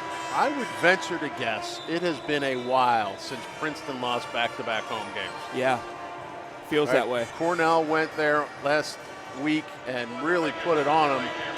And Yale, obviously a tough matchup tonight. Front running the league right now at 5-0. So Ivy Madness up at the pits in Providence at Brown. You know, and Vince, it's not to say that the top 3 is settled, but the race for the 4th spot is crazy right now. Every game's going to matter. It's going to come down to that last weekend, I'm sure. 1-point lead for Penn. Brown trying to win their really second good Ivy cut League by game. Lesbert. Lilly fouled, and he'll go to the free throw line for 3 here. Levine doesn't like that call. Second foul called on Levine, 4th on Penn.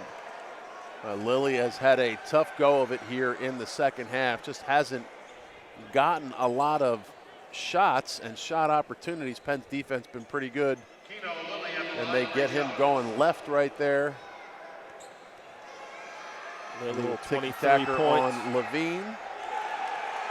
Got an 80% free throw shooter missing there.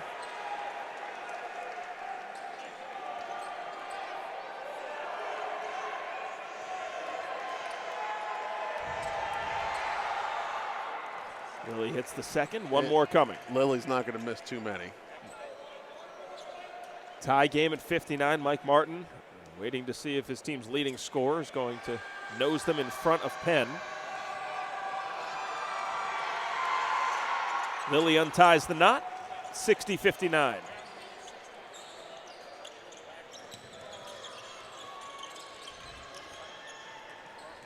Jenkins trying to slow down Levine. Spinoso working on the freshman Rochester. Roberts gets a 3 in the air. Here comes Jenkins for Brown. Good kick out, good ball movement. We're going to get a moving screen on Rochester. Offensive foul called. There it is. Might be a little paybacker right there, Joe Torti. Third foul called on Rochester. And you already talked about how Brown doesn't have a ton of front court depth. Rochester, even though he's a freshman, has been an important piece for them. He's playing with 3. Well, Mike Martin, not a ton of options tonight. I think Brown's a little bit used to that. They've been playing a little bit of small ball all year. Penn fortunate to maintain possession right there. Rochester nonplussed by the 3 fouls on him. They're going to challenge Roberts, who tries to drop it back off. Yeah, Roberts went right after him, and block there or deflection, either way, it's Penn's ball out of bounds. Quakers trailing by 1. Spinoso working on Rochester. Muscles back to that left hand, and it rolls in. Spinoso into double figures. Now all in the second half. And you know Mike Martin has said, try and force Spinoso to that right hand. Now obviously easier said than done sometimes. Jenkins all the way in. Great take by Jenkins all the way to the rim. Freshman out of Brewster Academy.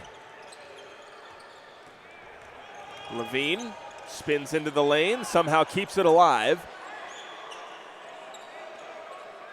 Brown rebuilding that 1-point lead, or regaining it. Levine drives baseline, leaves inside Spinoso. Great catch, one-handed by Spinoso, and he pays it off. Brown switches right there. Lilly ends up on Spinoso. Good recognition by Levine, and Spinoso takes his time. A good closeout by George Smith. Lilly dances to the baseline. Roberts comes down with the board. In or out, that shot that goes either way. It doesn't matter if there's Steve Donahue. That is making Lilly work for it. That's a really good closeout by George Smith. Penn fortunate it doesn't go, but generally good defense on one of the league's top scorers. Smith, another 3. Confident looking stroke. Out of bounds. And now Brown making changes here. Dabo checking in along with Lindell Errold. Lespert taking a seat along with Rochester. Spinoso and Roberts getting a breather for Penn. I only see one Eagles jersey here tonight, Joe Torti. You don't see, or you only see? I only see Okay, one. I was going to say, I spotted one right under that basket. Oh, this move drives me crazy. It's like, come on, there's too much time left to start this stuff. 1-point game. It's not like you're down 15 either, and you got to conserve every second. Lilly on the attack. Good challenge by Gerhardt. And now Sam Brown. Feels like Sam Brown needs to get one here. He's had a couple threes early in the first half. There's an opportunity for him. Backdoor look for Smith. Playing Good the feed. part of George Smith is George Smith. Playing the part of Nick Spinoso is Augie Gerhardt. Head up. George Smith hard cut, now up to 16. Something about these Brown Bears at the Palestra gets George Smith going.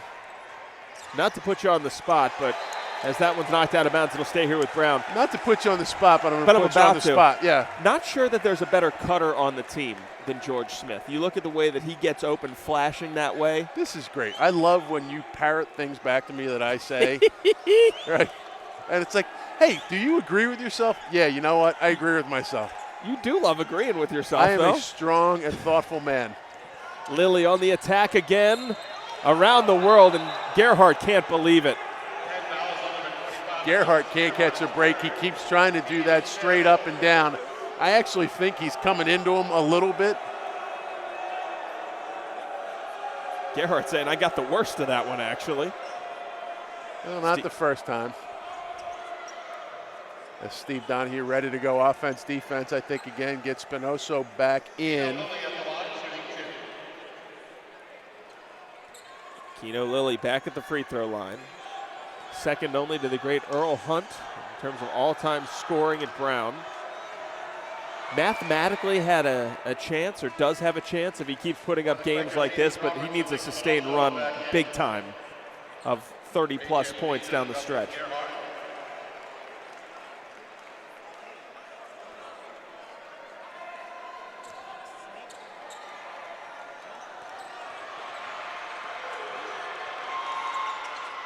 Lilly reins that one in. Rochester in. Lilly getting a break on the defensive end. 22 seconds till the media timeout here, so Mike Martin trying to just steal a couple of extra breaths for Lilly.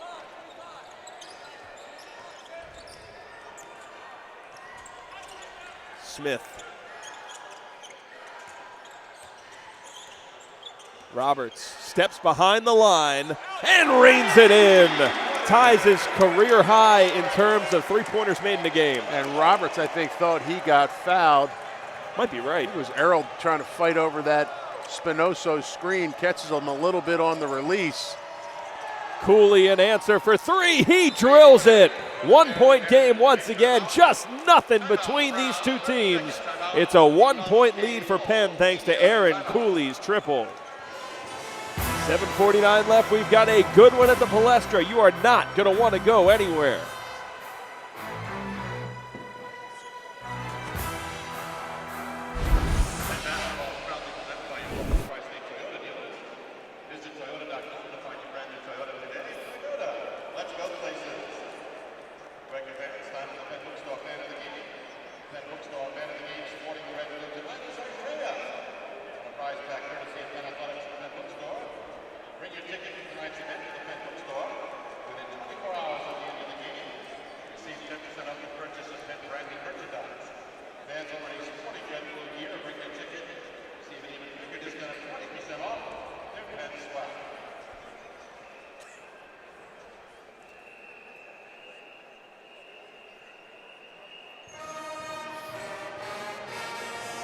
Got to get that guy.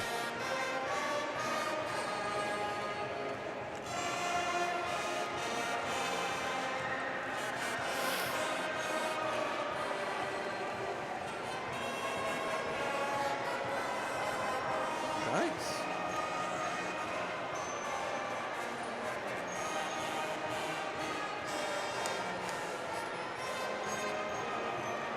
This is more like Angels in the outfield than the Eagles.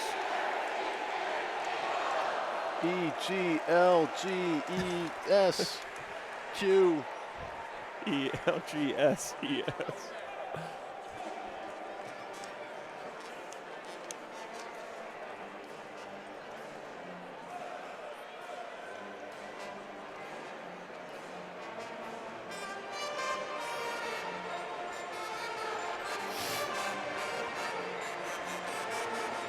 By the way, I'd like to nominate a play for the IBEW electric play of the game.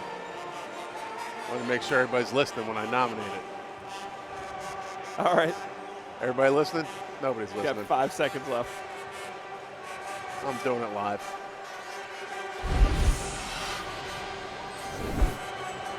Welcome back to the Palestra. Penn with a 1-point lead, 68-67. Biggest part of that to the performance of Ethan Roberts. Let's talk about him. Got a chance to discuss with Quakers head coach Steve Donahue about his impact. He's mentioned, obviously, in terms of stats, he's been excellent, today included, but leadership-wise, he's been such a big factor when it comes to his leadership and what he's done off the court, in practice, how he handles himself, rep by rep, and practice by practice, also game by game. Today he's been stellar, tying a career high in three-pointers. He's just getting started. Joe and Vince, we send things back to you. Gary, thank you very much. Inside 8 minutes to go here. 1-point lead for Penn. This one coming right down to the wire with Vince Curran and Gary. Joe Torti, glad that you could join us here at the Palestra.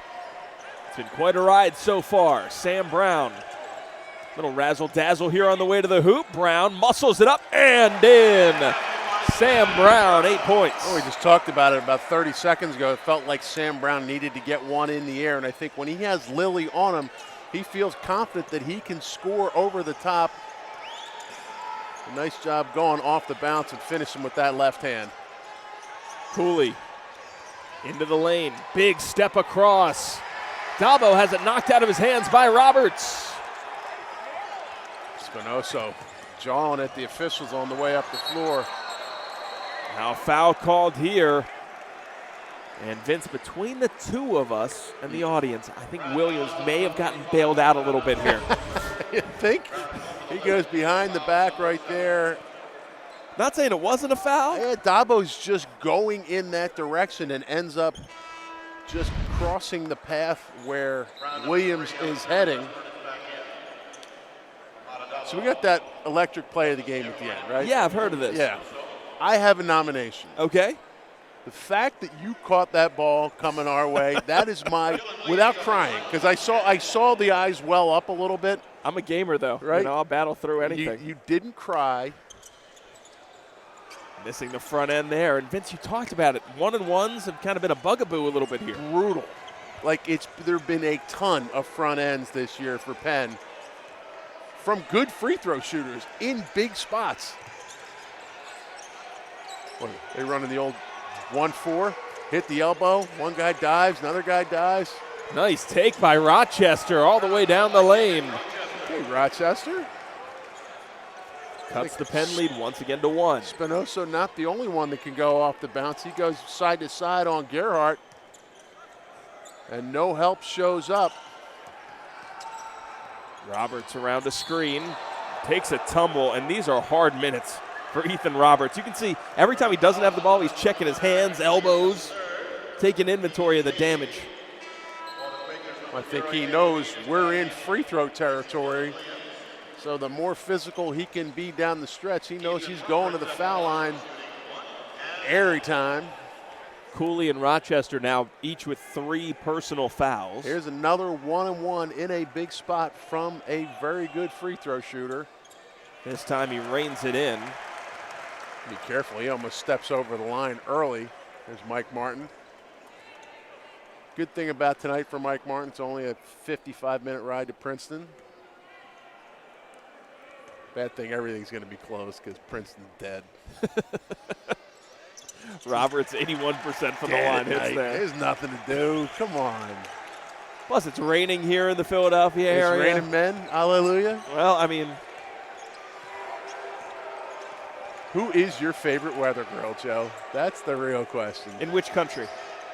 Come on, the weather girls, the ones that sing It's Raining Men, bro. You're killing me. Oh. Lilly pulls up over Gerhardt. That's a 5th or 6th rebound for Levine. We talked about how important it is for Penn to end possessions. Smith saves it from being out of bounds.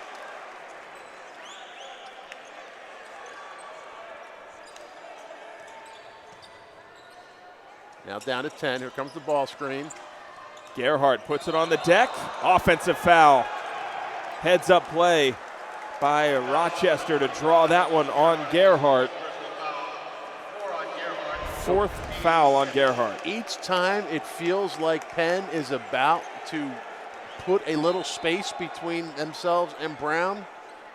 Brown makes a play, makes a bucket, sticks around, and that was a no doubt about it charge call on Augie Gerhardt. Not only did he run into Rochester, got the elbow up, pushed him a little bit. You could have called about 4 different things on Gerhardt right there. A good cut by Lesbert going through the lane. Harold muscles it up, gets his own rebound. And rolls it in. Crowd wanted a walk. Crowd was right.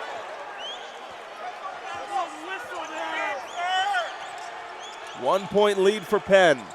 Gerhardt playing with 4. Gerhardt's got Harold on him. Harold now up to 5 points. Lilly has 27 for Brown. Roberts has 29.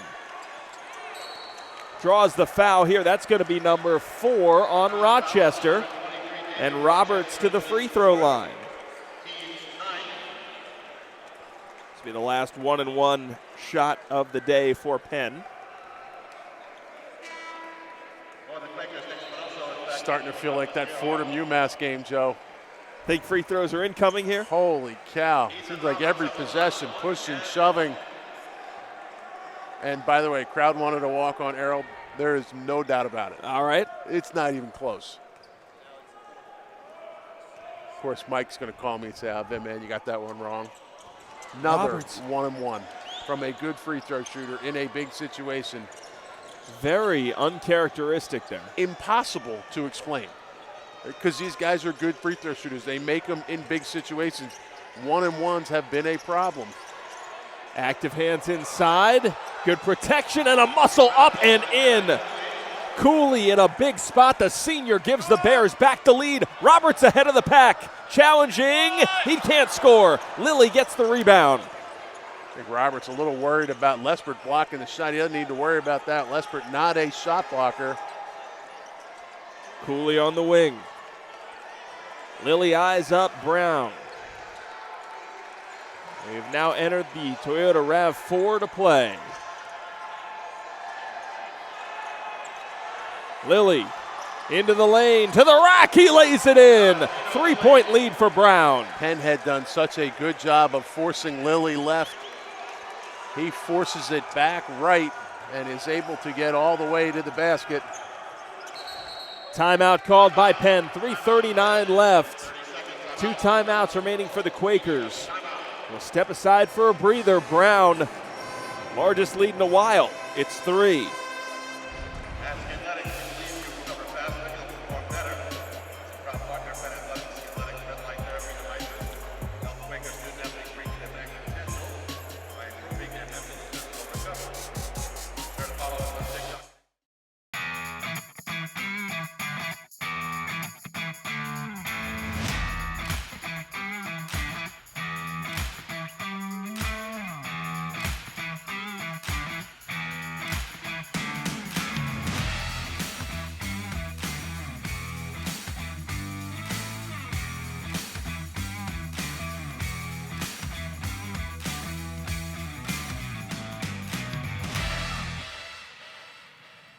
When you vacation in Montgomery County, PA, your money worries get a vacation too. Oh, you gotta get your value.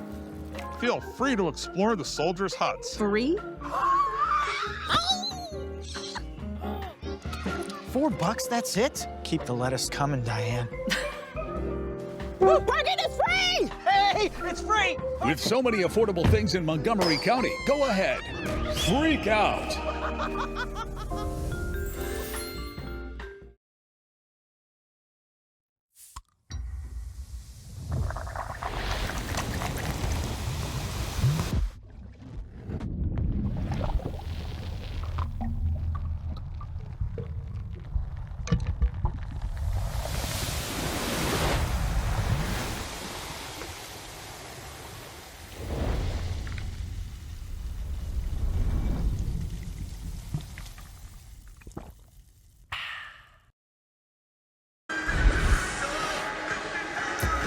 Time now for tonight's IBEW Local Union 98 Electric Play of the Game. It's the dish, it's the fade, and it's the friendly roll for George Smith. Well, George Smith has had himself a pretty good night, 16 points, 4 rebounds, and a couple of assists. But I am going to respectfully disagree here, Joe Torti. I think you deserve the IBEW Local 98 Electric Play of the Game. I'm just here to help the team win, Vince. Come on, bro. Okay, you're going Nuke LaLoosh? Yeah. Whatever you do to help the team. Whatever coach asks. 3-point lead for Brown here. What's been the difference in the stretch? Looked like Penn was in control for a while. Brown back up 3. Well, and Penn had a chance to get it to 5. You get the charge call on Augie Gerhardt, and Brown continues to make shots. See, there we go. The form on the delivery. Yeah, oh my gosh. That's the honorable mention, we'll say. I mean, it's my play of the year. When we're handing out the Vinmans at the end of the year, I think you're going to get a Vinman for that one. My man. Speaking of the man, there's Kino Lilly Jr., 29 points, matching the game high of Ethan Roberts. The 2 players that we identified in our open, Vince, the ones to watch, have certainly been the ones to watch. Well, I think Penn's done a decent job on Lilly in this second half. They've been face guarding him. They've been forcing him left. That last time he gets right and gets all the way to the basket. Sam Brown, we talked about it during the break. Penn needs to figure out a way to get him involved in the action. Huge block by Errold on the driving Roberts.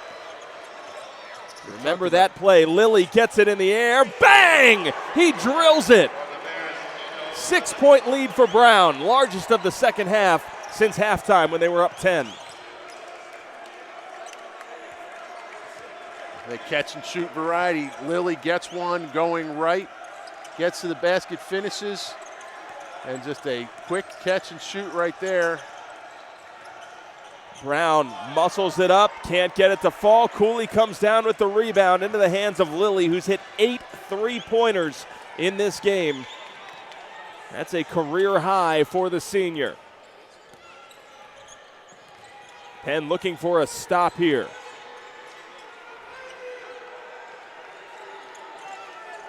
Williams all over Lilly. Cooley setting a screen. Lilly gets a step, and he lost the ball.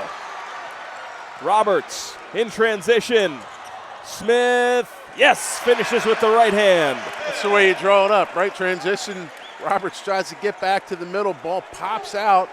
George Smith, being the hustler that he is, right place, right time, gets the ball, one dribble, layup, and back within 4.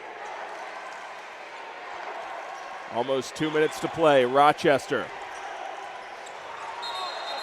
Offensive foul called. Williams takes a tumble.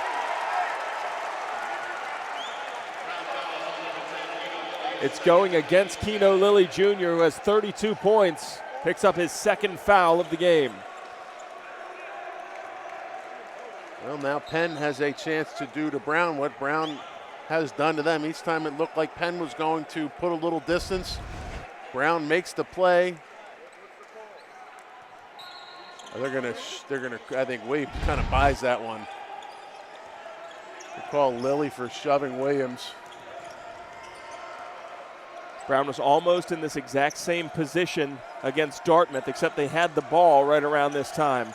Ended up losing by 1. Roberts loses his man. Smith. Corner kick, Williams. Drawing contact, too strong. Errold comes down with it. Williams looked like he was a little more concerned about the contact than the shot right there. Nice up fake. Lesbert, a dagger, he drills it!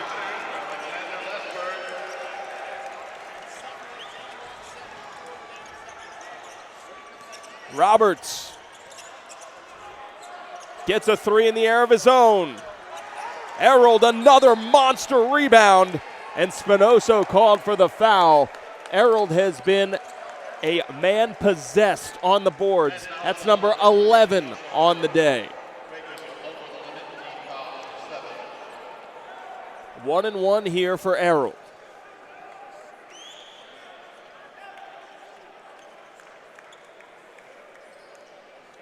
Errold at the free throw line, a 71% free throw shooter.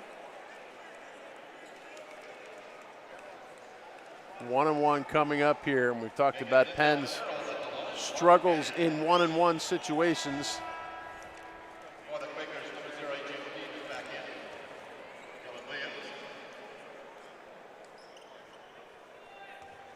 Kino Lilly Jr. tying a career high 32 points. That came against Maine. Errold drills an important free throw here. Penn stuck on 74. Mike Martin directing traffic from the Brown bench.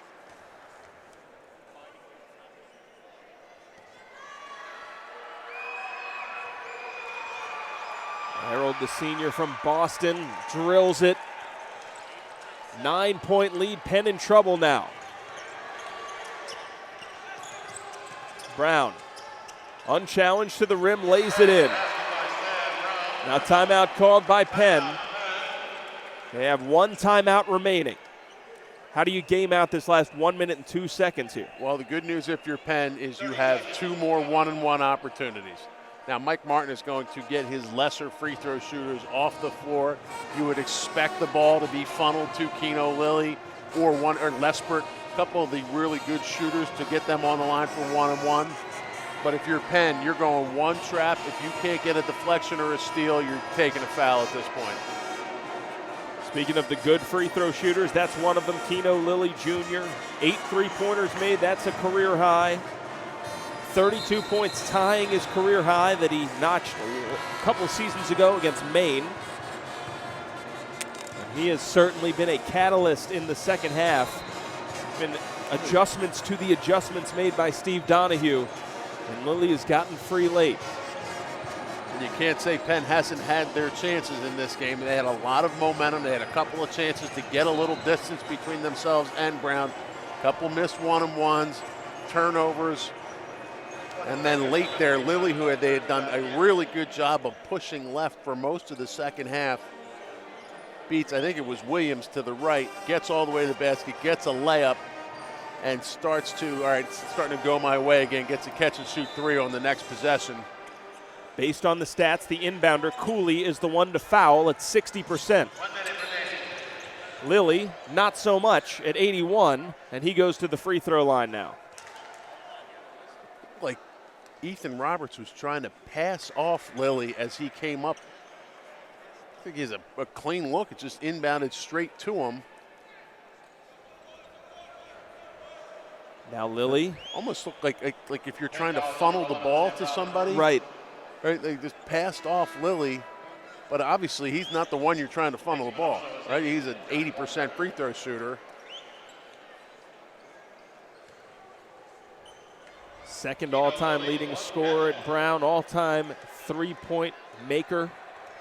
That's continued tonight with 8. Those are big free throws.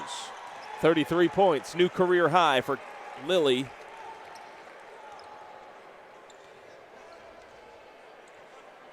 Make here would put it back to 9.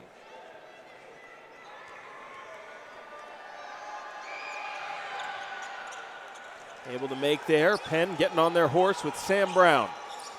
Inside a minute to play. Brown gets a 3 in the air. He reins it in.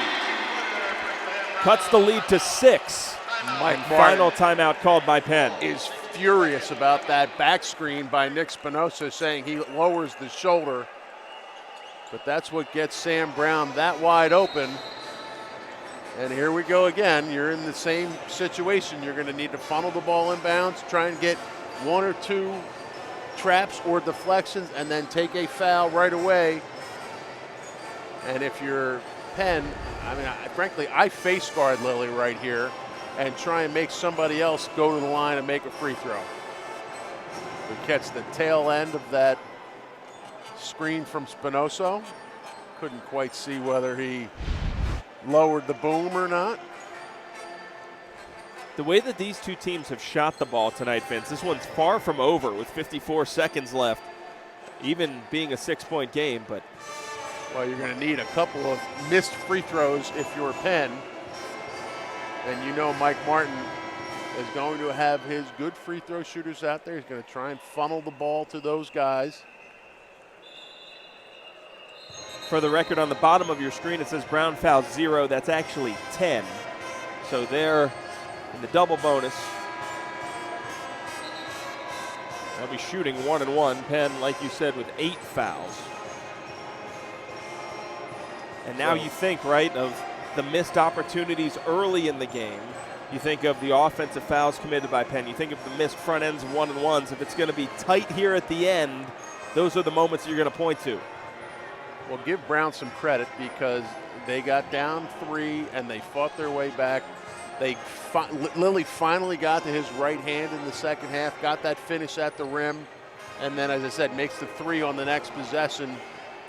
And Brown has had the momentum ever since. Lofted ahead to Lilly. Beautiful delivery by Cooley. Lesbert fires it down low to the freshman Rochester. Lesbert keeps it moving. And Levine finally gets his hands on somebody. It's Alexander Lesbert. George Smith saying, hey, I fouled Rochester. And I think if you were Steve Donahue, if you were going to pick your poison right there, freshman big man versus what Lesbert on, yeah, you putting one of your better shooters on the line if you're Mike Martin. Last 1-1 though. See how this one all works out. Could be a small sample size, but Lesbert shooting 67% from the stripe on the season. I'm not worried about that. Lesbert, you can tell, is a shooter. The rim's out there. How about that? Here's Brown coming out the other way. Joe Torti. Got to get a 3 in the air right here. He does. That's the one you want. Taking it. Knocked out of bounds. 38.8 seconds left. It'll stay here with Penn.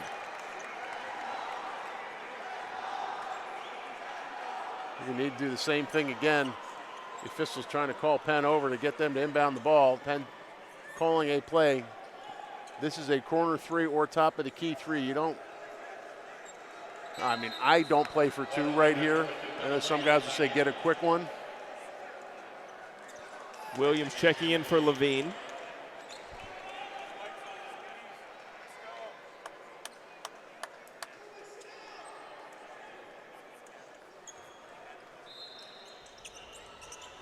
Williams looking, finds Brown. Pumps, three in the air, too strong. Lesbert comes away with it and gets fouled. They got a decent look at it right there. Sam Brown, we talked a little bit about it in the first half. I think Brown does a good job of speeding you up on some of those 3-point shots, just their pace and the way they close out. I think Brown gives a little up fake, step back. Still looks a little quick on the release at the end.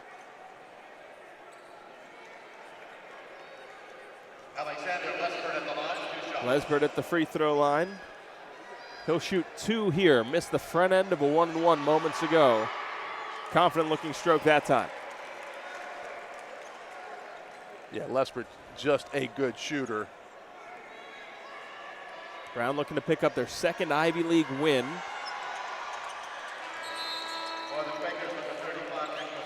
They're pulling to a tie with Penn and Dartmouth for that 4th spot. Dartmouth has already lost. So Mike Martin taking a timeout now, up 8, wanting to set his defense.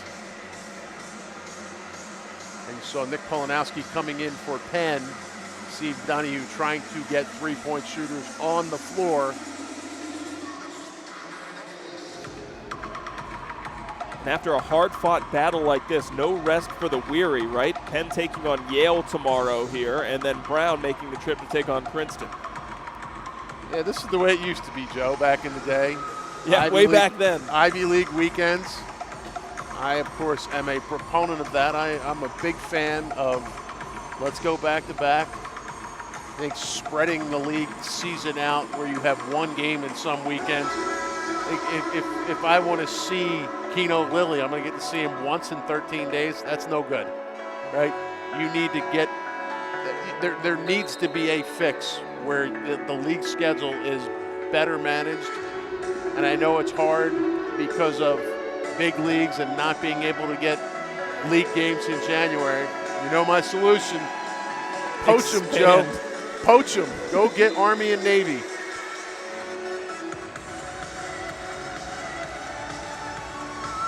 Brown. Make the Ivy League great again, Joe.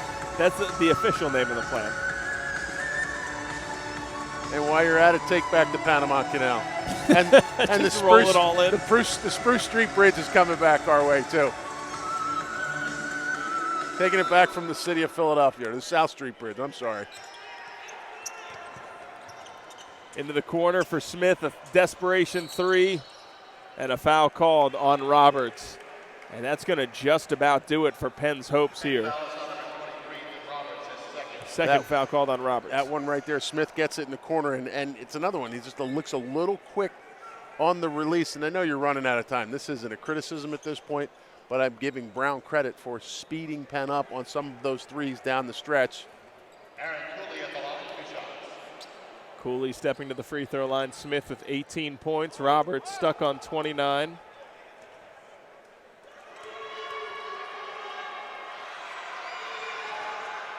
Cooley hits there. It is not for lack of energy or intensity from the Penn guys. I mean, you're looking out at Roberts and Sam Brown and Smith in particular, and they are, you can tell, I don't want to say they're gassed, because I don't think they are gassed, but I think that they have expended a lot of energy. They look like they have put the effort in out there. Polanowski gets blocked by Errol Lilly. Can dribble it out here for Brown. Powered by Lilly's 34 points, a career high. Brown is able to take down Penn on the road. Might be the longest dribble out I've ever seen. That was pretty long. Like 20 seconds. And once the signal was given, Penn guys all gathered up at half court. Lilly standing there by himself. Under the hoop. That's his 10 seconds. That's his openings he's been in 4 years. Mike Martin, Brown. Able to come away with the victory here. Like we said, turning their attention to Princeton tomorrow. Big game for them. Penn up 3 with 8:48 to go, and then Brown scores 19 points on its next 11 possessions. And that was a wrap. At that point, everything heading in Brown's direction. Thank the great Stu Suss for that stat. Stewie, I'm sure, is thrilled. Not about the result, but the fact that he's getting a little love on air. Research teams always have to be rewarded, Vince. Absolutely. Very close here in the second half. Gary Ertley standing by with today's player of the game, Kino Lilly Jr. Well, Kino, let's talk about it. A career night for you from beyond the arc, but as a whole, kind of just mention what was going right today.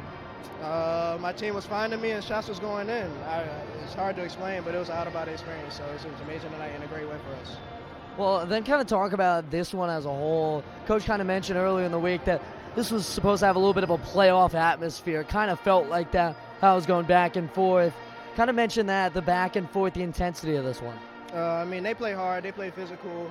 I mean, it was an up and down game. You know, everybody was tired, so, I mean, it was just who was in more in shape. So, I mean, we needed it. We had a tough loss last night, so this is a great win for us. Second half, you guys kind of fell behind a little bit, able to fight back. You're yourself making some clutch buckets down the wire. Kind of mentioned that ability to fight back and finish things off tonight. We went kind of small, so Coach put his trust in us. He said, go out there and play. I know AJ had big bucks, and I had some tough bucks. And then Lindell and AC were rebounding, so, I mean, Coach just put his faith in us, and we went out and got it. Kino, heck of a game today. Best of luck tomorrow at Princeton. Joe and Vince, to send things back to you. Gary, thank you very much. Congratulations to Kino Lilly Jr. and the Brown Bears, who have defeated Penn for the third time in a row.